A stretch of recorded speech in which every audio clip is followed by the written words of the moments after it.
A few days before Christmas in 1975, a family moved into a house they believed would be a fresh start. The address was 112 Ocean Avenue in Amityville, New York. But within 28 days, they fled the home. And what they claimed happened inside that house would become one of the most famous cases in paranormal history. Today, we are talking about the Amityville haunting and asking whether this was a hoax or something far darker. Let's get into it.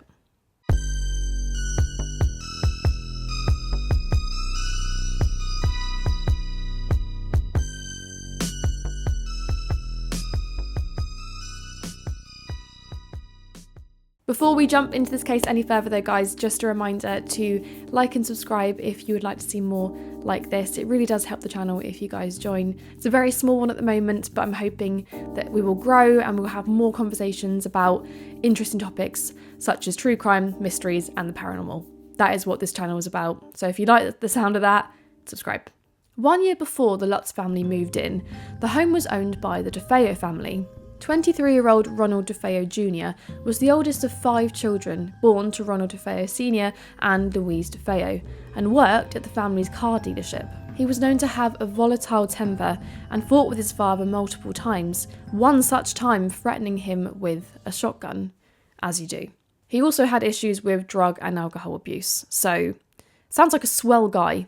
In the early hours of the 13th of November 1974, Ronald DeFeo Jr. murdered his parents and 4 siblings, shooting them with a rifle while they slept in their beds.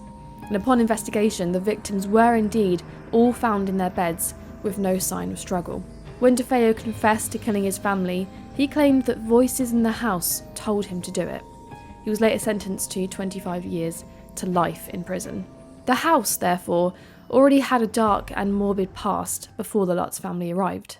George and Kathy Lutz were a newly married couple of only a few months when they moved into 112 Ocean Avenue on the 18th of December 1975. It was Kathy's second marriage after the death of her first husband, and the couple moved to Amityville with Kathy's 3 children, Daniel, Christopher and Melissa. It's important to note that they were aware of the events that took place only 13 months prior and bought the house at an extremely reduced rate of £80,000 due to its history. Like, 80 grand! What? I know it's a different time, guys, I know, but oh my god, what? They also even paid an additional $400 to keep some of the DeFeo family's furniture. So they willingly surrounded themselves with the belongings of the deceased family. Just asking for trouble, really, isn't it? However, what they did do right was have the house blessed by a priest, Father Ray Pecorano, on the day they moved in, nonetheless. And given that we're working with only 28 days before they fled the home, you won't be surprised to hear that their experiences started almost instantly.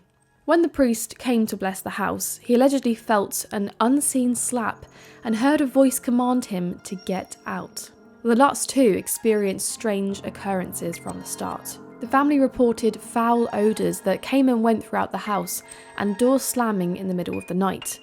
George claimed that he could never get warm despite keeping a fire lit constantly, and he found a hidden room in the basement that was painted red, which had a chilling effect on their dog Harry, who refused to enter it. And this is honestly like when the pets refuse to go into a room or they're looking at something that's not there. I've had this happen to me before, by the way. I don't know, like pets have no reason to, make up something. Like they don't have that in their head to be like, oh yeah, I'm going to pretend there's something there to wind mum and dad up. So for me, this just screams that there was something else going on here. Like there was something paranormal or something unexplainable. George said that he would keep waking up every night at 3:15 a.m, roughly the same time the DeFeo murders took place, and he started to become withdrawn and obsessed with the house's history. As the days moved along, these experiences became more and more extreme and aggressive. The family reported finding green gelatinous drops on the carpets and walls. They claimed to have seen a demon-eyed, pig-like entity in the windows, which their daughter called Jodie, as well as a white hooded figure that appeared to have horns. So just so much demonic activity by the sounds of it. Like, I know you can have imaginary friends, like I never had one myself, which leads me to think that I think that is paranormal.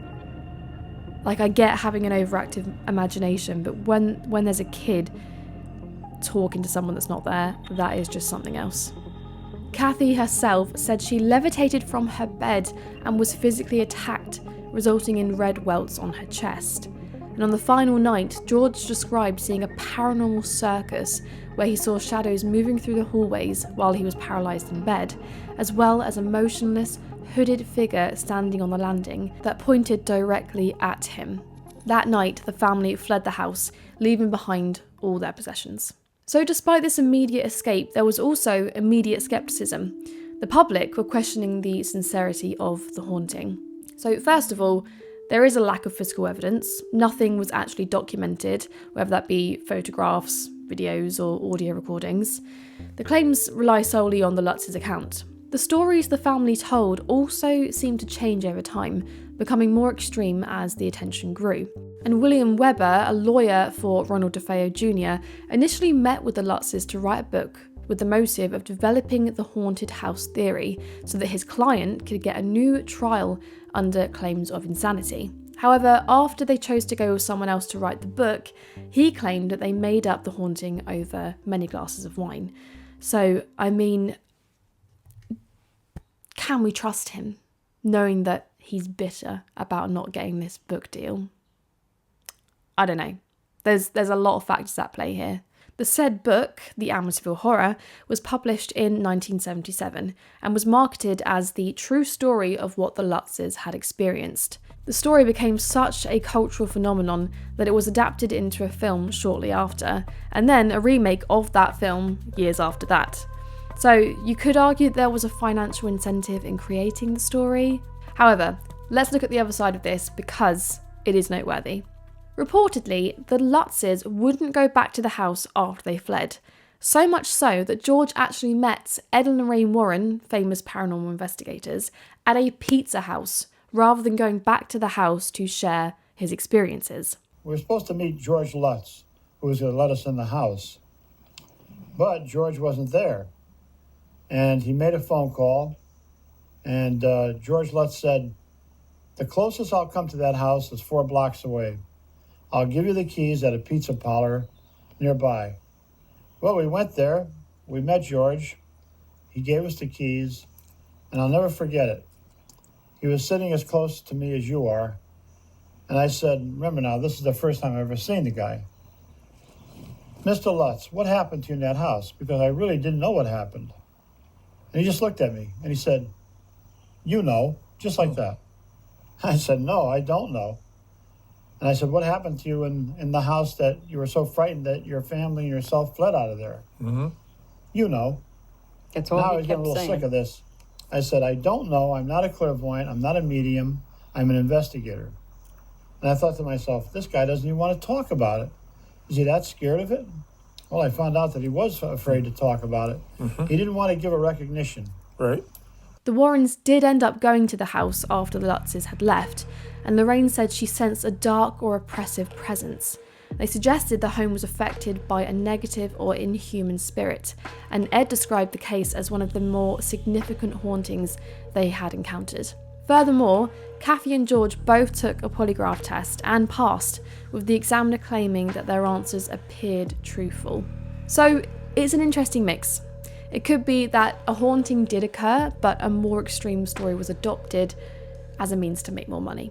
This is such a unique case because so many people today believe the encounters happened. The emotional factor of there actually being real murders that took place just a year before the Lutz family moved in provides a real foundation, giving credence to the haunting as more plausible. The story structure is also captivating, as there was a clear beginning with the odd events here and there, an escalation point, and then an escape. So it feels like a logical and complete narrative that supports there actually being a malevolent force at play. And if we look at the human psychology behind this case, it makes it even more clear. As humans, we look for meaning in tragedy. We want a reason for a son to murder his entire family. So we connect events that may or may not be connected in order to tie a metaphorical bow on it. Saying that, we cannot be so sure that these events didn't take place.